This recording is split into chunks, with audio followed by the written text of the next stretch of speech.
My name is Ashley, and I live a peaceful, happy life with my husband, John. However, there's one problem, my sister-in-law, Rachel. My brother and Rachel have a daughter named Ida. Ida is 3 years old, and John and I love her. She's an adorable niece we enjoy spending time with. We don't mind watching her sometimes, but Rachel brings Ida over almost every week. Ashley, can you watch Ida again this week, please? She asks.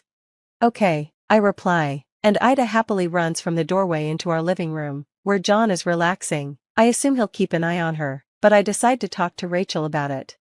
John and I really love Ida, but watching her every week is a bit overwhelming. Even though we work from home as freelancers, I'm an illustrator, and John is a programmer. It's hard to balance childcare and work when we're busy. As freelancers, we set our own schedules, but we still have deadlines, and watching Ida can be a big distraction. We can't let anything happen to her while she's with us, so I end up working on my tablet and keeping an eye on her at the same time. I felt bad bringing it up because I didn't want to cause issues between Rachel and my brother, but I couldn't take it anymore. I'm really sorry, Rachel, but could today be the last day we watch Ida? Rachel's face turned angry as I asked her, even though I tried to be polite. By the time I realized I'd made a mistake, it was too late. Rachel raised her eyebrows and snapped at me. You wouldn't understand, Ashley, since you don't have children. Raising kids is hard. You have no idea how difficult it's been to raise Ida so far. Stop complaining when you don't even have a child. Her words felt like knives to my heart. She didn't know that John and I had been trying to have children, but I have a condition that makes it extremely difficult for me to get pregnant. We went to a doctor and started fertility treatments, which are exhausting and expensive. Every month, we hope for good news, and every month we feel the stress and disappointment. Being blamed for not understanding because I don't have kids hit me deeply, especially given everything we're going through. But Rachel didn't stop there. Unlike you two, who just stay at home all the time, I'm a sociable person. I have friends who rely on me, and today I'm going to London to see one of them. I left Ida with you because I know you're home. You should appreciate the fact that I'm doing something for you too. With that, Rachel, dressed up and smelling of perfume, turned and left. I walked back into the living room, where John, who had overheard everything, was unusually angry. I didn't want to make a scene in front of Ida, so I stayed quiet, but that was harsh, he said. It's been about a month now since Rachel started bringing Ida over every week. I decided it was time to discuss things with my brother, Chris, so I gave him a call. Hello, Chris. Oh, hey, Ashley, it's been a while, how are you? I was already feeling annoyed from my recent argument with Rachel, so I replied a bit sharply. Hey, Chris, Ida is a sweetheart, but it's hard on us if she's here every week. John and I have deadlines to meet as freelancers, and a little consideration would help.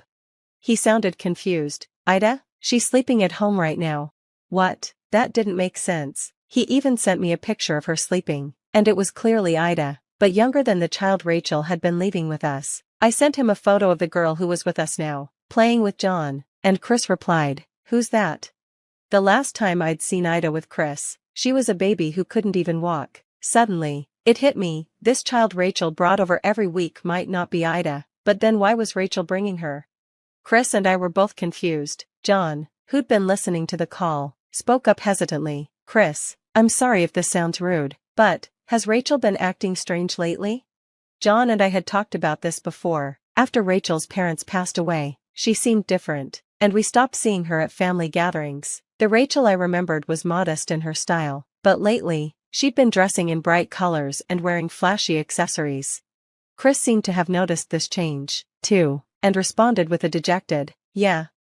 I guess. He sighed and then said, I might have an idea about what's going on. I'll call you back later. Then he hung up. John and I felt sorry for Chris, but couldn't help wondering if Rachel might be cheating on him. We didn't know for sure, though, and decided to leave that part to Chris. But what we could do was try to find out more about this little girl who'd been staying with us. Turning to her, I asked gently, Ida, you're 3, right? Can you tell us your full name? We'd assumed she was Ida and had never thought to ask. If she wasn't really Ida, we needed to know. With a cheerful smile, the girl replied, I'm Ida Johnson, I'm 3 years old. John and I exchanged glances, trying to hide our shock. We smiled and praised her, saying, You said that so well, all while feeling increasingly uneasy. I'd never heard of the last name Johnson in our family, So I realized we didn't know who this child really was or where she came from. Of course, it wasn't her fault, but something strange was definitely going on. Hoping to help my brother, I messaged him on WhatsApp to let him know that the girl staying with us called herself Ida Johnson. He replied briefly, "Got it, thanks." That afternoon, my brother showed up at our home with another person and asked, "Sorry to bother you, but I need to discuss something with Rachel when she comes to pick up Ida. Can we wait here?" I agreed, feeling a bit relieved. After everything Rachel had done, I didn't feel like forgiving her. Later, as evening turned into night, Rachel finally arrived, stumbling in, clearly drunk. "I'm here, Peter. I came to pick you up," she slurred. Not knowing what was about to unfold, I greeted Rachel with a forced smile. "Welcome home, Rachel. You seem really drunk. How about a glass of water?" Rachel smirked. "That'd be nice. Is this your way of apologizing for what you said this morning?" She walked into the living room, where Ida was happily sitting on the lap of a woman who was looking at Rachel sternly. Rachel looked at the woman with confusion and asked, "Who's that? Did you hire a babysitter?" The woman introduced herself. "Nice to meet you. I'm Katie Johnson, Ida's mother." Rachel was so shocked that she couldn't even take the glass of water. I'd never heard of anyone named Johnson in our family, so we had no idea where this little girl actually came from or who she was. Still, it was obvious that none of this was her fault. Hoping it might help, I messaged my brother to let him know the girl with us called herself Ida Johnson. He just replied, "Got it, thanks." That afternoon, my brother arrived at our house with someone else. He asked, "Sorry to bother you, but could we stay here until Rachel comes to pick up Ida? There's something I need to discuss with her." I was happy to help, especially since I felt betrayed by Rachel and wasn't in the mood to forgive her. As the evening turned into night, Rachel finally showed up, staggering into the house, clearly drunk. "I'm home," she slurred. "Peter, I came to pick you up." Unaware of what was about to happen, I put on a fake smile and greeted her. "Welcome, Rachel. You look pretty drunk. How about a glass of water?" She smirked and replied, "That would be nice. Is this your way of apologizing for the nonsense you said this morning?" When the cheerful Rachel entered the living room, she found Ida happily playing on the lap of a woman sitting there. Rachel stared at the woman, who was looking back at her sternly. "Who's that? Did you hire a babysitter?" Rachel asked, confused. The woman introduced herself calmly. "Nice to meet you. I'm Katie Johnson, Ida's mother." Rachel was so shocked she couldn't even take the glass of water. As I offered Rachel a hand, she stumbled backward, bumped into a corner, and fell over. I didn't move to help her up, watching as she lay sprawled on the floor. Then I heard my brother's voice from the doorway. "I brought him," Chris said, entering the house with a man who had bright, dyed hair. Rachel, still on the floor, looked shocked to see both Chris and this man. She turned pale, and the man went pale when he saw Katie, the real mother of the child we thought was Ida. Chris told Rachel and the man to sit down, and they nervously complied, sitting stiffly but looking around with anxious eyes. To keep the tension away from the child, John took the little girl, Ida, to another room. Once everyone was settled, Chris took charge, looking down at Rachel and the man with a serious expression. "I never imagined my own friend would cheat on me with my wife. Isn't that right, Noah?" Noah, who had been friends with Chris since high school, looked terrified. Chris, who had a rough reputation back in the day, was clearly angry. "Rachel. Noah. I can't believe it. And then you left your own child with my sister and her husband as if nothing was wrong. What's that about?" Noah, panicked, stammered in defense. "Rachel came to my salon. She started it. She told me she liked me and wanted to be with me." "Oh, so it's all my fault now?" Rachel snapped. "You were totally into it too." Chris had heard enough. "It doesn't matter who started it. The two of you should start by apologizing." They both tried to apologize, but Noah quickly shifted the blame. He pointed at Katie, who was now crying and visibly furious. "This is Katie's fault. She ignored me. I was lonely, so I cheated. Blame her, not me." Katie, who had been quiet and calm until now, exploded. "Don't you dare blame me. Do you have no self-control? I never imagined you'd leave Ida with strangers while I was at work. I'm so sorry for what you went through," she added, turning to me and John.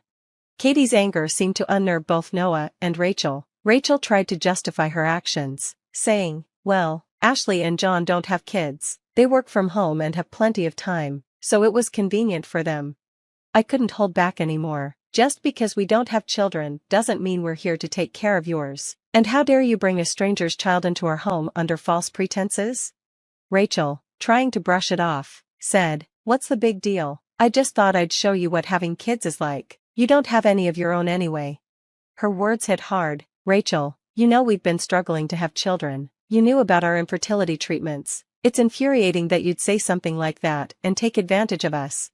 I took a deep breath and continued, "You've been incredibly rude, bringing a stranger's child into our home, acting like we're just free babysitters. And let's be honest, you show up in ridiculous makeup, smelling of heavy perfume, and dressed like you're going to a party."